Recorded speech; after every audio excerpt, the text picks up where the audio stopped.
Chelsea have sacked Frank Lampard just 1.5 years into his 3-year contract. But would you like to see the Kroenke'S, I should say, be so ruthless? What a start to the show.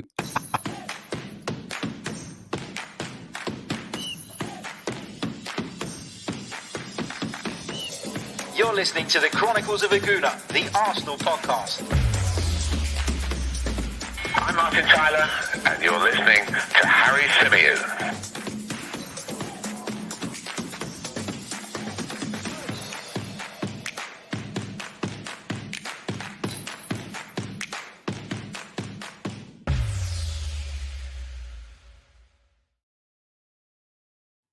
Hello and welcome back to another live edition of the Chronicles of Aguna, the Arsenal podcast brought to you by 90 Min. Hopefully I've sorted my words out now. I made a right pig's ear of that intro, but it is what it is. Welcome back to the program. And today we're going to be doing something a little bit different because, of course, the big news to come out of the Premier League today is the sacking of Frank Lampard. Now, the news broke this morning that it was going to happen, that an official announcement, a confirmation was going to follow shortly afterwards. And it looks as though Chelsea have already found their replacement in former Paris Saint-Germain boss Thomas Tuchel. He's expected, according to Sky Sports, to sign for the club before Wednesday.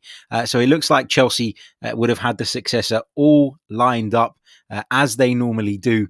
And Roman Abramovich is continuing to be ruthless. We're going to be discussing the sacking of Frank Lampard, whether or not, in our opinion, he deserved it.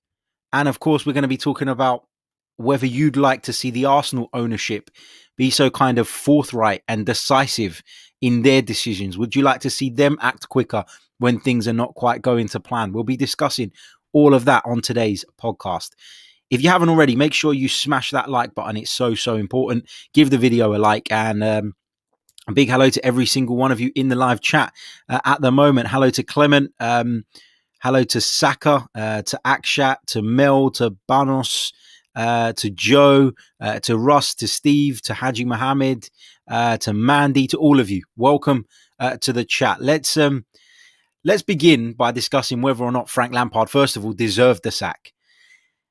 And, you know, I've got a tiny little bit of sympathy for Frank Lampard, and I'll give you the reasons why. But ultimately, I do think that this news shouldn't be a surprise. You know, it shouldn't be met with shock. It shouldn't be met with outrage, because Chelsea are in 9th place in the Premier League. Chelsea, having spent an absolute fortune, are just 2 points clear of arguably the worst Arsenal side in the last 20 years. And Frank Lampard has been backed. You know, it's as simple as that. If you think about sort of his first season, obviously the transfer ban was in place, and there was a lot of talk about that being a bit of a sort of handicap and a bit of a hindrance for Frank Lampard. Actually, whilst I accept there were some difficulties to that, I actually think it was the opposite. I actually think what that transfer ban did was take the pressure off of Frank Lampard. You know, he went on to qualify for the Champions League, which was a really good achievement considering sort of how much youth he embedded into the team and all of that stuff. I get all of that and I accept it. And it was a pretty decent achievement. But let's not forget that Leicester City completely capitulated as well. You know, they're opening the door for Chelsea to sneak into that Champions League place. And I'm just double checking because I want to make sure I'm correct before I say this. But if I'm not mistaken, yeah, even Manchester United finished above them. And you know, Leicester were miles clear of everybody else. At one time, people were talking about them challenging Liverpool for the Premier League title, but they completely fell away towards the back end of last season, opening the door for Frank Lampard. Yes, you've got to put a run together to get there, and credit to Chelsea, they did that. But as I say, I feel like the fact they were dealing with a transfer ban in which they still somehow managed to bring players into the club, but that's Chelsea for you. The fact that they, you know, had that transfer ban, I actually think took a lot of the pressure off of Frank Lampard. And I know a lot of Chelsea fans that spent particularly the first half of the season going, yeah, do you know what? You know, we're not going to make the top four. It doesn't really matter. it doesn't really matter how it goes right now. It's about building. It's about the longer term. And some of them genuinely thought that Frank Lampard was going to be given time. It was as if they'd forgotten what club they'd been supporting all these years. Chelsea do not give people time. Roman Abramovich does not give people time. Roman Abramovich wants instant success. And you can call him ruthless. You can call him, wrong to do the things he does in terms of the way he lets managers go, the way he chops them, the way he moves them on. But ultimately, if you look at Chelsea, since Roman Abramovich has come in, they've been so successful as a football club that it's very hard to argue with that approach, to argue that it's brought success anyway. Whether you agree with it morally or not is a different thing. But actually, you can't argue with the fact that Roman Abramovich has brought great success to Chelsea Football Club and the model works. Let's see what some of you guys are saying in the live chat. Get your comments in. We'll come to those now. Kevin Campbell, former Arsenal man. How you doing, Kev? He says, hi, Harry. Hope all is well. Chelsea are not a club who build as their owner wants to win now, and he's fully invested in the win now mentality. There is no time at Chelsea, unfortunately. Yeah, I completely agree with that, Kevin. And as I've said already, you go and bring in Werner, Havertz. Those two alone cost a combined £120 million. You bring in Hakim Ziyech, you bring in Thiago Silva, who certainly wage-wise isn't going to be on anything other than a massive pay packet. You bring in another goalkeeper in Mendy because that's what Frank Lampard wanted. They certainly did back Frank. As soon as that transfer ban was lifted, they really backed him. And I said it at the time. For those of you who listen sort of to the gas tank on 90 Min or any other sort of outlets I've been on, whenever discussing Frank Lampard, I've always said that the minute that checkbook opened, the pressure on Frank Lampard increased by a tenfold. And now you're seeing the consequences of him not being able to handle that pressure, not being able to live up to the level of expectation at Stamford Bridge. There is an expectation at Stamford Bridge that if, as a manager, you are handed £200 million plus to go out and get the players you want, to try and build the squad you want, you simply then have to get results. And you're not talking about Chelsea being a few points off the Premier League leaders right now. You're not talking about Chelsea, having a couple of games, in sort of consecutively where they've been out of sorts. They've won one of their last five. They've lost three of that last five. And currently they're 5 points off the top four, 5 points off Liverpool. As I said, 2 points clear of the worst Arsenal side in ages. Aston Villa are above them. West Ham are above them. Everton are above them. Leicester are above them. It's not acceptable. And that's the harsh reality of it. I think it's difficult for Chelsea fans to look at this objectively, though, because they are Chelsea fans and they hold Frank Lampard in such high esteem that they dare not criticise him. They dare not slag him off. And they feel that he deserves more time. Unfortunately, to Roman Abramovich, your status as a player at Chelsea or as a legend in the past means nothing. It means absolutely nothing. Ask Jose Mourinho. He'll tell you. Roman Abramovich wants to win. He wants to win now. And when you look at where Chelsea find themselves at present, which is in it's not a position that they can't turn around. They can still make the top four. What did I say? They were 4 points off of it.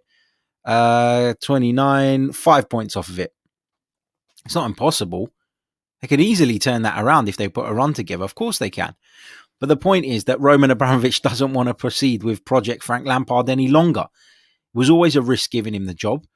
They brought him in at a time where they couldn't, go out and do significant business because of the transfer ban. And he was a bit of a stopgap in terms of getting the fans back on side. If Chelsea were going to be well below par, then having Frank Lampard as the face of it would make that a lot more acceptable to many of the fans. And I think it was a smart move by Abramovich in that sense. But it's become abundantly clear that when Chelsea's expectations went up a notch, i.e. the expectation to challenge for the Premier League because they've just spent an absolute fortune on players, Frank Lampard couldn't live up to that. And it's as simple as that. Let's go over to the live comments, see what you guys are saying. T-Talk says Chelsea should have given him until the end of the season, though. Yeah, there's certainly an argument for that. And that's why I said right at the top of the show, I've got a little bit of sympathy for Frank. But the point I guess I'm trying to get across is that this should come as no surprise to anyone, because this is what Chelsea do. Marshall makes the comparison between Frank Lampard and Mikel Arteta. He says it's hilarious how Chelsea have sacked Lampard, yet Arsenal haven't sacked Arteta yet. Yeah, but we're in two completely different spaces. You know, you're talking about a club with the financial muscle that Chelsea have to go out and spend a couple of $100 million and revamp the squad in a summer. At Arsenal, you're talking about a project that is clearly more long-term, largely because the finance isn't there to speed up the process. And also, Frank Lampard's had a year and a half. Mikel Arteta's had a year. You know, if Mikel Arteta doesn't start, proving his worth in 6 months' time, I'm sure there'll be pressure on Mikel Arteta as well, because that's how long it took for the club to push Unai Emery out. So I think the Arteta talk is a little bit premature because of the situation that Arsenal find themselves in, or found themselves in, when he took over the club. I know people will say that Lampard came into a bit of a shitstorm, a weak Chelsea side, having to rely on youth, transfer ban, etc. But Frank Lampard ultimately always knew, didn't he? He always knew that come the next summer he was going to get a checkbook handed to him of blank checks, and would go out and get the players he wanted. Now, you know, you could argue that maybe Frank Lampard isn't the only one calling the shots at Chelsea. We've seen in the past that others have been involved in their recruitment, and that's not always worked out. But, you know, you as a manager or as a head coach nowadays, sometimes that's just the way it is. And your job is to get the best out of the group given to you. And there's no doubt that there is more talent in that Chelsea squad than being in 9th place. And that's ultimately what Frank has paid the price for. Steve Stone says the Chelsea model is based on money, completely different model at Arsenal. Not saying it's right or wrong, it's just how it is. My eyes are more on our owners personally. Yeah, but look, if our owners, you know, pulled the trigger on Mikel Arteta now, I'd say that would be, premature, because the situation is very different. You know, they won't give Arsenal £200 million plus to go and sign, 5 or 6 really, really important players in the summer transfer window. So it's a very, very different situation. And that's why I think they're more understanding of why, Mikel Arteta needs time. But ultimately as well, they're just not as motivated to win as Roman Abramovich is. You know, Roman Abramovich, when he first came in and started pumping millions into the team, there was a lot of people out there who said he'll get fed up after 3 or 4 years and he'll disappear and he won't be interested anymore.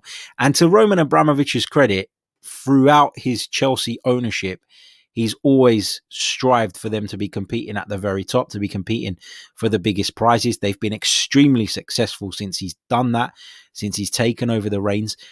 And as I said earlier on, again, you know, how much can you argue with an approach that ultimately brings success? Zissy says, hi, Harry, glad you had the same snow time with your little man. Thank you, man. He says, why are people surprised that Frank Lampard was sacked? Roberto Di Matteo was managing Chelsea a mere 5 months and won their only CL and an FA Cup. Next season, based on 5 poor results, he got the chop.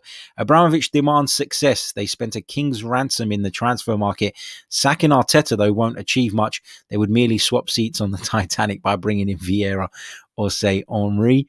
Dennis Waweru says, why are Arsenal fans angry? Aren't we the same fans that are now crying for how the board sacked Wenger? I'm sorry, but I don't want to be Chelsea Football Club. No, I'm not angry. I as I've said, I've given you reasons as to why I think that Frank Lampard's position become untenable. I think it was absolutely, based on footballing reasons, the right decision from Roman Abramovich. Having made that kind of investment, as I say, Frank Lampard, automatically, I should say, was under a great deal more pressure. And unfortunately for him, he's not been able to live up to expectation. And there we are.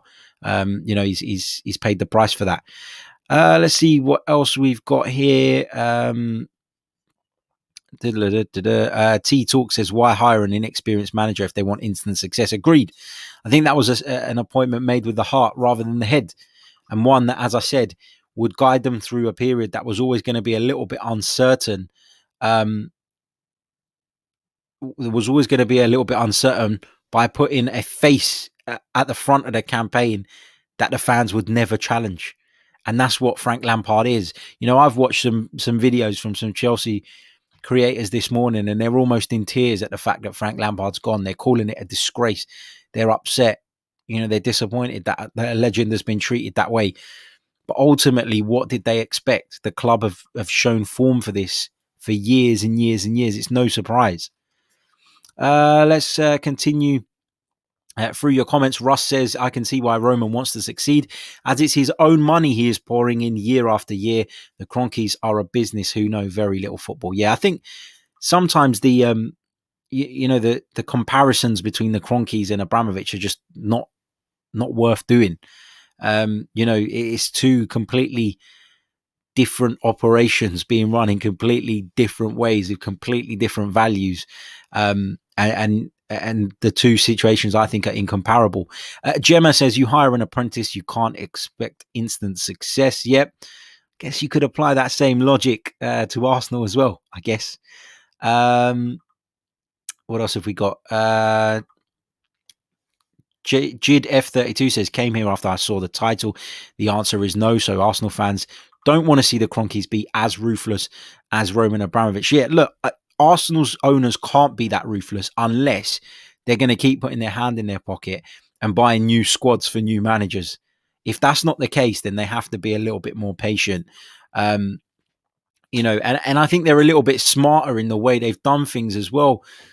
Maybe smart is not the right term, but they protect themselves a little more than Roman Abramovich does. Gives Frank Lampard a 3-year contract. Arsenal bought in Unai Emery, who was a highly experienced operator, and only gave him a 2-year contract because they weren't 100% sure on whether that was the right move. In Frank Lampard's case, as an apprentice, if you like, having managed Derby County for one season in which he took them from 6th to 6th, giving him a 3-year contract was not protecting Roman Abramovich's sort of back. And that's the kind of difference, isn't it? Arsenal are a lot more pragmatic in terms of that kind of thing, whereas Roman Abramovich is a lot more blasé, throws money at things. Sometimes it sticks, sometimes it doesn't. The Armchair Gooner says the football landscape has changed a lot. Many more teams in the mix now. I'm not so sure their model of sacking managers as regularly and as ruthlessly as they do will work as well now. Maybe not. But I guess only time will tell. Dan DeLuca, one of our regulars on the social club, he says any club that spends 200 million needs to be higher than 9th. It's that simple, and I agree with that. That's the big point here, isn't it? You can talk about all the other bits, but that is kind of the crux of it. At that price, in terms of that level of investment, you need to get more out of it. And unfortunately for Frank Lampard, he hasn't been able to deliver that. And Chelsea are being Chelsea, and they've binned him off with a year and a half remaining on his contract. I want to say a massive thank you to Gert, who's just became a member of our YouTube channel. Mate, I appreciate that so much. Welcome. Make sure you go over to the community tab. You'll find the members only post where you can get access to our Discord server. Come in there. We chat Arsenal all day. We've been chatting about Frank Lampard this morning, but we're normally talking Arsenal. Some interesting topics of conversation today, like Eddie Nketiah and Francis Jeffers so far. So come over there, check it out. Thank you for signing up. Your support is very much appreciated. And if you are interested in becoming a Chronicles of a Gooner member and joining our little family, all you need to do is click on the link in the description. It will take you to the landing page whereby you can see the 3 tiers of membership available, and you can decide which, if any, of those appeal to you. So thank you once again, Gert, and I hope to see more of you joining us in the near future. Also, if you haven't already, make sure you hit the like button on YouTube. It is so important. We're going to check in right now on how many likes we've got, because as I always say, likes push the video up the rankings, and that is what we need to do. We've only got 48 likes, but on YouTube alone, there is 264 of you watching us live right now. So surely we can get that up to at least 100 at the minimum. I'd like 150, but one step at a time. Let's get that up to 100 as soon as possible. Let's see what else you guys are saying in regards to the sacking of Frank Lampard. Out and Out Gunners podcast says, I think it was ruthless, but I think it's one where time will tell, mate, to be honest. Matt Devereaux says, I'd rather give up on football than sell out to that toxic owner. He says, sell your soul to the devil if you want. I'd rather not. Roy Aberdeen says, not in the mood to like any Arsenal channel when the club have shown no real progress. Okay. Ryan Adams says, but the Chelsea owners care about their club, unlike the Kroenke'S. What else have we got here? Gunatel says, if Tuchel comes in and does bits at Chelsea, you can bet your bottom dollar that the masses will say we should have sacked Arteta earlier if he doesn't succeed. Yeah, I'm sure you'll probably hear that. You know, and obviously this this kind of debate around Mikel Arteta is just going to continue, isn't it? It's going to keep going up and down between now and whenever he does eventually lose the job, because the results are up and down. That's the reality of it. Thomas Tuchel, you know, I like Thomas Tuchel. I think he's a decent coach, but, you know, for me, still looking out there, I still prefer Max Allegri. And I've just written a piece actually for 90 Min on why I think Allegri would have been a better option for Chelsea right now. But according to Fabrizio Romano, Allegri is considering other options at the moment. So it'll be, you know, be interesting to see where he ends up. But yeah, Tuchel for me, there's times where I look at him and I think, yeah, brilliant. And other times where I'm a little bit unconvinced still. Deserves credit for getting PSG to the Champions League final last season for sure. But, you know, they sacked him last month. So obviously there were issues there behind the scenes. And Thomas Tuchel is notoriously a manager, a head coach, if you like, who clashes horns with club ownership and club management. And maybe, you know, with Chelsea's board the way they are and the ruthlessness that Chelsea show, maybe this is headed for a disaster. I don't know. We'll have to see. CDH has become a member of the channel as well. Thank you so much, mate. Really appreciate it. Welcome to the Chronicles of a Gooner family. Don't forget, if you want to become a Chronicles of a Gooner member and support me in bringing you more football content, then click on the link in the description and join up. We'd love to have you on board. And a quick reminder to the members, actually, that today I'll be asking for your Q&A questions for this week's members-only Q&A video. So get those questions into me via the Discord server. And our new members, make sure you come over and join us. Let's see what else we've got here. RW asks, and it's the question I put in the title, would you be happy if the Kroenke'S were this ruthless? If we had them, and I'll go back to what I said before, if we had the money to throw at transfer windows, if we had the money to make a change and then back the new manager immediately, then I'd like them to be ruthless. Yeah, because Chelsea's ruthlessness, for all the criticism it gets, is the root of their success since Roman Abramovich took over. The fact that he doesn't accept shit standards, the fact that he always wants to win and always wants to get ahead of the trend in terms of bringing, you know, some of the best managers to the football club. You know, that's why they've been successful. But in Arsenal's case, where the finance isn't there, it's very different.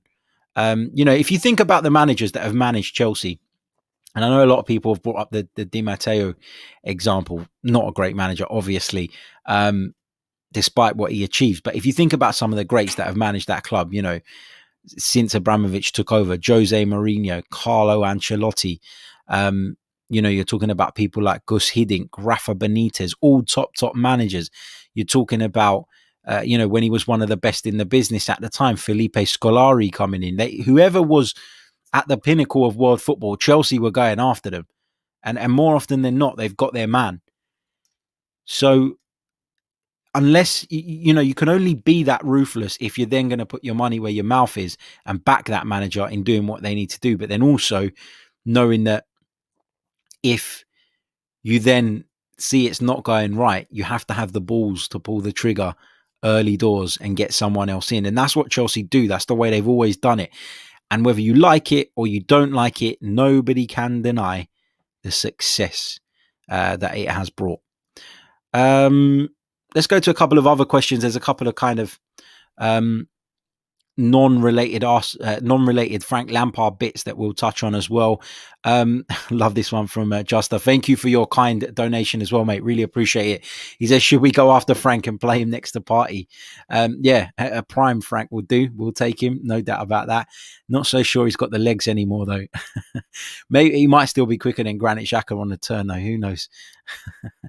Big hello to Brian who joins us. He says, hi Harry, sorry I'm late. No problem, man. He says, between Nketiah and Balogun, who would you keep? I just, this debate has been going on for a little while now, hasn't it? About sort of which of the two should be higher up the pecking order at Arsenal right now. And for me, I just don't rate Eddie Nketiah. I can't say with any confidence that Balogun is necessarily going to come in and do better because we haven't seen enough to know that. It would be a guess. It would be based on very little that we'd be making that assumption and that judgment. But for me, I just don't think that Nketiah is up to it. So I'd gamble on Balogun for that reason, because Nketiah, for me, I don't think will ever get to that level and will ever get to that kind of status of striker that we need. So for me, based on that, and it's not based on Balogun at all, because as I say, we've seen glimpses, we've seen bits and pieces, we've seen flashes in the in the kind of lower levels, under 23s, under 18s, whatever. We've seen those flashes, but based solely on the fact that I don't think Eddie Nketiah is good enough to do it in the long run, I lean slightly towards taking the gamble on Balogun. Let's see what else we've got here. Robin says, Harry, what is Tuchel's way of playing football? If you should describe him as an attacking coach, Thomas Tuchel comes from that kind of, when you think about German coaches, there's kind of this new, younger generation at the moment, isn't there? With like Thomas Tuchel, Julian Nagelsmann, and those guys have always been lauded all around Europe. I think he's an attacking coach, Thomas Tuchel. Tactically, I couldn't give you that much detail. I've got to be honest. It's something I can go away and have a bit of research done on. But you expect him to bring an attacking brand of football to Chelsea, and you wonder, don't you, how much of his appointment is geared towards trying to get the best out of two young Germans in Werner and Havertz. Is that the right approach? I don't know. But having spent such an absolute fortune on those two players, you can bet your bottom dollar that if Chelsea thought Thomas Tuchel would be the best man to get the best out of them, then that's why they've gone to him. Feels a little bit short-termish, but then every manager's term at Chelsea is a short one, isn't it? So, yeah, not surprised in the slightest. Kevin Jean says the LA Rams have got the youngest coach in the NFL in Sean McVay. Arsenal have got the youngest coach in the Premier League. Coincidence? Maybe Stan likes coaches that will not criticize him. So comparing the situation at the LA Rams to that of Arsenal Football Club, I'm not sure about that. I think it's probably just a coincidence, if I'm being honest. Yeah, I mean, I get where you're coming from, and there might be some legs to that, but I don't really see it, if I'm honest. Let's see what else you guys are saying. Gunatel says, did you see the Eriksen/Torreira swap rumours? Yeah, look, Lucas Torreira's making headlines at the moment. It looks like he could be off permanently sooner rather than later. The Atletico Madrid loan not quite gone the way he would have hoped and not the way Arsenal would have hoped. Rumours last night that Monaco were interested in coming and prizing him away in terms of buying him. So we don't know about that. But we also know that Lucas Torreira still maintains a very good reputation in Italian football. Eriksen is having an absolute nightmare at Inter. We know that they're trying to move him out between now and the window. We know that he wants to go. Will it happen? I don't know. A swap deal with Lucas Torreira, I can't see it, but I do think that Lucas Torreira, if not in this sort of next few days, he'll certainly be off permanently in the summer. Now with Christian Eriksen, I can't see him coming to Arsenal. I really can't. Big hello to Oz. He says, hey, Harry, my first comment here. Great content. Keep it up, buddy. Thank you so much, mate. Really appreciate it. Thank you for joining us. What else have we got? We'll pick out a couple more comments before we wrap up. Mondays are always a nuts day for me, work-wise. But don't worry, we'll be back later on with another edition of the podcast. around about or just after 5 p.m. So keep your eyes peeled for that one as well. Just a kind of final word on the Thomas Tuchel appointment, which seems to be imminent. The Armchair Gooner says, considering Tuchel has had public spats with several clubs, I don't think he will last all that long at Chelsea. Yeah, I agree. I certainly agree. And just the final comment I'm going to pick up from Harry Land. He says, ruthlessness doesn't always equal success. Were Liverpool ruthless when Klopp was finding his feet? City ruthless after Pep's dodgy year? Have ruthless Chelsea been successful since sacking Conte? Interesting points. I would still argue that throughout Abramovich's time, though, they've been largely successful overall. But if those examples that you bring up, they're good. They're good examples, good points. And yeah, since Antonio Conte left, it's not been sort of Premier League winning level, but there's still been, a Europa League win. There's still been a level of success at Chelsea that would suggest that throughout Abramovich, or keeps the trend going, that throughout Abramovich's tenure, they've always been there or thereabouts. Right. Apologies if I didn't get to your comments. Gonna have to leave it there. As I said, plenty of work on today, but I'll be back later on with another episode. Don't forget, if you want to become a member, click the link in the description and come join us. Don't forget, if you are an existing member, make sure you join the Discord server and get your questions in for the Q&A video that I'm going to be recording tonight. Possibly delay it to tomorrow morning if you want me to give you a bit of extra time to get those questions in. But yeah, we'll be back later on with more, and we'll be talking Arsenal primarily later, I promise. Until then, take care.